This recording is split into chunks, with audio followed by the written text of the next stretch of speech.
Bakit ganun? Yung mga taong gusto natin, hindi tayo ginugusto. Masakit lang talaga isipin na may mga taong hindi kayang suklian ng katumbas ng kaya nating ibigay. Pero ganun talaga. Wala naman tayong magagawa.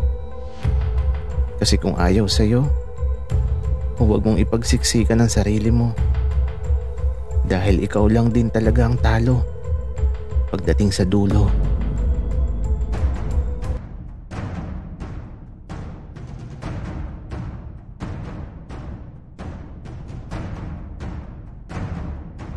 Kaibigan, huwag mong kalimutan mag-subscribe sa aming channel at huwag din kalimutan i-click ang notification bell at subscribe button. Subscribe na!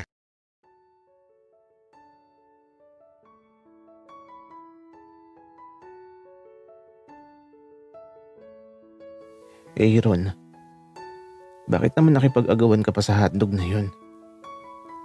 Pwede namang magpaluto na lang tayo ng bago. Hindi naman ako nakipag-agawan, Dave. Kasi alam kong akin yun. Siya ang nakikiagaw. Hindi nakipag-agawan? Halos magsakitan na kayo dahil sa hotdog na yun, Aaron. Tapos, sasabihin mo, hindi ka nakipag-agawan.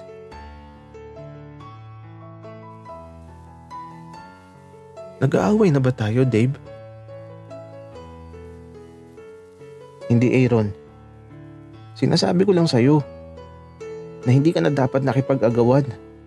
Dapat ibinigay mo na lang. Hindi ako papayag, Dave.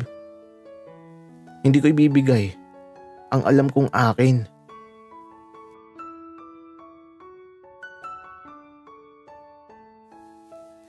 Dave, andito pala si Ben at Jay. Andun sila. Tara dun, para madami tayo. Maki, pauwi na din kami ni Aaron. Ganun ba? Sayang naman, Dave. Paano ba yan? Hindi na muna ako sasabay sa inyo pa uwi. Dito na lang muna ako kay na Ben na lang ako sasabay. Sige, Maki. Aaron, tara na, mauwi na tayo. Hindi na kami nagtagal sa lugar na ito. Nagdesisyon na din si Aaron na umuwi na kami. At eto, habang pabalik kami, hindi kami nag-uusap. Tahimik ako, tahimik din siya.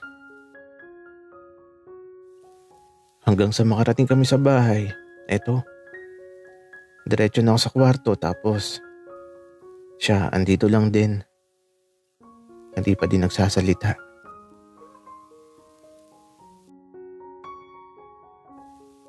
At sa paglipas ng mga sandali, di naman ako makatulog. Si Ira naman, di ko alam kung tulog na ba siya. Tahimik lang kasi siya matulog. Medyo kakaiba yung pakiramdam ko ngayon. Hindi ako dinadalaw ng antok.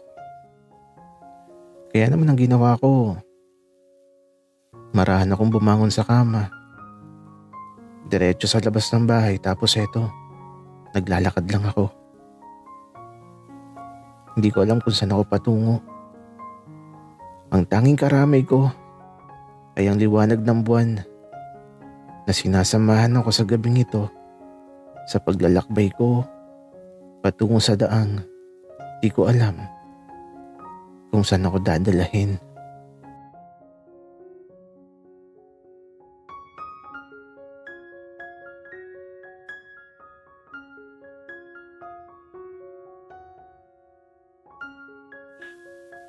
Hindi ako makakatulog kakaisip sa mga nangyayari. Kaya ito, lumabas ako ng bahay tapos dumiretso lang ako sa tubuhan tapos tumambay ako dito sa puno ng mangga. Iniwan ko muna si Jay sa bahay. Ang sarap na ng tulog niya eh. Kaya ito, Habang nakatambay ako dito, grabe, napakalamig ng simoy ng hangin tapos ang sarap sa pakiramdam, napakaginhawa.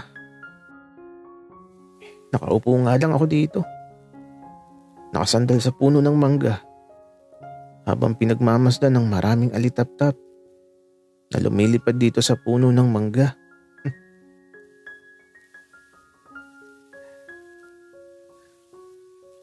Para silang mga bituin sa langit, napakagandang pagmasdan. At habang pinagmamasdan ko ang mga alitaptap, nakarinig ako ng kaluskos.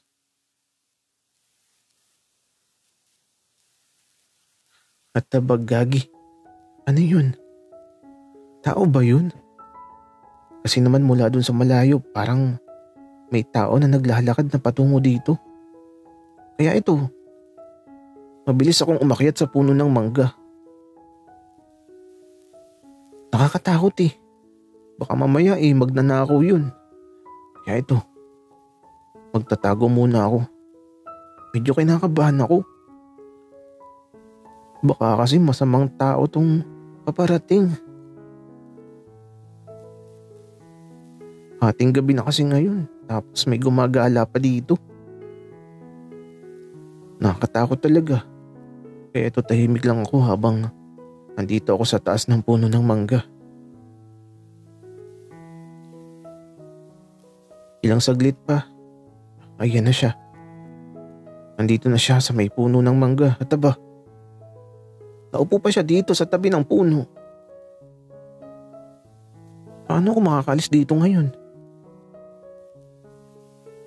At dahil madilim dito sa ilalim ng puno, di ko makita kung sino ang nakaupo at gagi.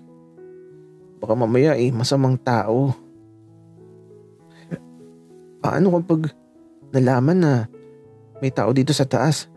Baka akyatin ako. Pero teka, paano kung aswang to? Lah, gagi, baka kainin niya ako. Bakit ba kasi tumambay pa ako dito? Ay naku, anong gagawin ko? Kaya naman, tahimik lang ako habang nandito sa taas ng puno. At sa paglipas ng mga sandali, hindi pa din umaalis yung tao sa baba. Pero teka, tao ba siya? Baka mamaya aswang talaga siya. Tapos alam na andito ako. Tapos kakainin ako nun kung sakaling bumaba ako. Loh, ayoko, nakakatakot. Kaya lang, mula sa malayo, may nakita na naman ako na paparating. Naka-flashlight tapos patungo siya dito. At nang malapit na siya, narinig ko na parang tinawag niya si Dave.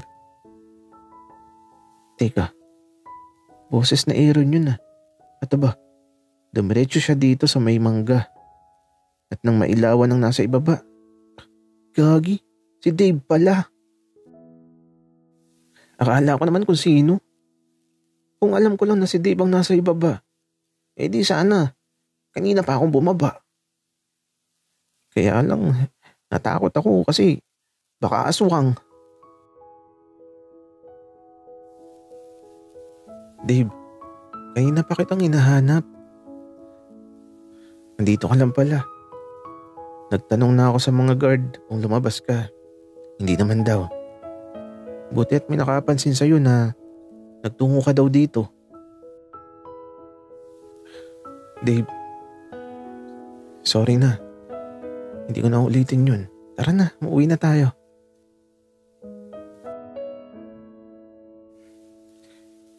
Sorry din, Aaron. Pasensya ka na kung nag-alala ka. Okay lang, Dave. Ang mahalaga, nakita na kita. Tara na. Masyado malamig sa lugar na to. Baka magkasakit ka pa. Aaron, I'm sorry. Hindi ko na ulitin na umalis na di ka kasama. Dave. Basta andito lang ako palagi para sa'yo. Di kita iiwan. At di kita sasaktan kahit anong mangyari. Kasi mahal na mahal kita. Lagi mong tatandaan yan, Dave. Mula sa liwanag ng flashlight, nakikita ko kung paano sila mag-usap. Kung paano sila naglakad. Paalis na magkahawak kamay. Habang ako, ito, sobrang sakit ng puso ko sa sandaling to. Tila ba walang awa akong dinurog sa mga nakita ko. Parang gusto ko na lang na mahulog sa puno ng mangga. Pero ayoko palang mahulog. Baka mabalian ako. Kaya ito, bumaba na ako. At uuwi na ako. Baka mamaya tunay na aswang pa yung makita ko. Pero sobrang sakit lang isipin na yung taong iniwan ko noon ay mahal ko pa rin hanggang ngayon. Subalit iba na yung nagmamay-ari sa puso ng kahapon.